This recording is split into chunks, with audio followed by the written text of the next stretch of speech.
शीत दिने गरमा गरम पूरी सांगरे काश्मीरी आलुदम जोटा कि आम ओडिया रेसिपी टिके डिफरेंट। नमस्कार, मु ओडिया जी लोपा चैनल रे आपण मानकर बहुत बहुत स्वागत। एबे जे जदि आपण माने मो चैनल को सब्सक्राइब करना प्लीज सब्सक्राइब करी मते सपोर्ट करंतु।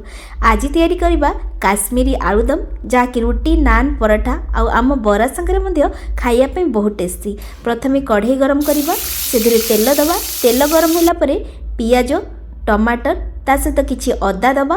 अदा को काटिकी छोट छोट पीसेस करके दबा। रसुण ए सब पकेला परे काश्मीरी लाल मिर्च ता सहित दबा कंचा लंका। एबे दबा गरम मसला रे गोलमरीच दालचीनी आ ता सहित लवंग ता सहित अलैच ए सब पकेबा। तापरे ड्राई फ्रूट्स रो मेन इंग्रेडिएंट्स जोटा कि समस्त को भल लगे काजू काजू पकईकिना भाजीबा। भल भाव गोल्डन ब्राउन कलर करकिना भाजी नबा। भाजी हो गला परे ताकू जार रे भर नबा, किंतु ताकू सांगे सांग ग्राइंडिंग करबानी। ग्राइंडिंग सांग सांग कले गरम गरम छिटकी की पड़िबो, ठंडा हवा पई दबा। आ ता भितरे ता सहित ऐड करबा गोटे चामच भले कि पोस्त। पोस्त देले बहुत बढ़िया टेस्ट आसे।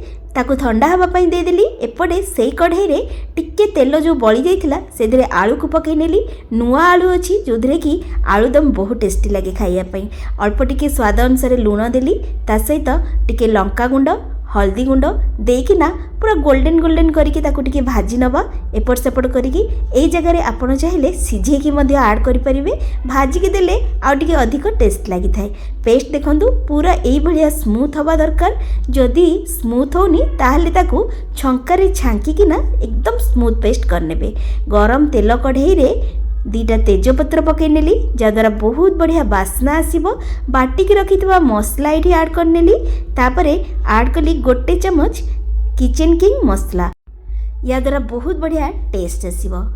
स्वाद अनुसार लूण दबा। आलू रे आगुर आमे लूण देइथिले, आउ टिके मसला और आलू रो क्वांटिटी हिसाब रे लूण दबा। ता सहित दबा हल्दी गुंड, ता सहित दबा जीरा धनिया गुंड आउ किछि लंका गुंड। काश्मीरी लाल मिर्च रो पाउडर ऐड कली, आ ता सहित कसूरी मेथी भलो भाबरे टिके ऐड करनबा, जद्वारा बहुत बढ़िया टेस्ट आसीबो। आ तरकारी रो स्मेल भी एकदम बढ़िया आसीबो। ए सब को गोळे किना कसिया पई छाड़नबा। गैस फ्लेम एटी टिके स्लो करनबा। भलो भाबरे ता कसिबा। तेल बाहरी आसले गैस फ्लेम को ऑफ करिकिना गोटे चामच दही ऐड करबा। एटी बड़ चामच रे गोटे चामच पूरा फ्रेश दही नैथिली।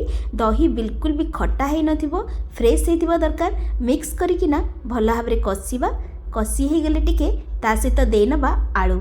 आलू को एठी ता सहित मिक्स करिकिना कसिबा 5 रु 10 मिनिट। आलूर भीतर पर्यंत मसला जीवा दरकार। जेते भलो भाबरे कसिबा आलूदम रो टेस्ट सेते भलो आसे।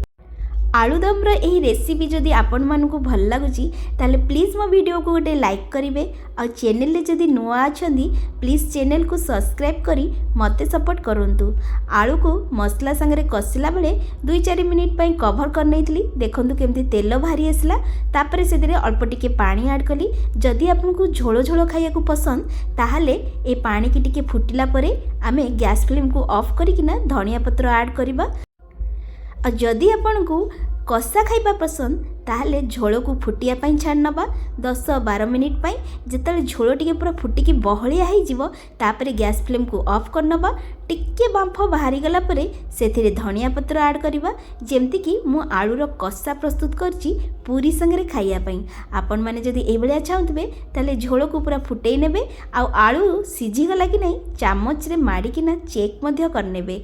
तापरे गैस फ्लेम को ऑफ करिकी लास्ट रे धनिया पत्र ऐड करिकिना ताकू पूरी सहित खातु किंबा आमर ओडियांकर प्रिय बरा संगे खातु।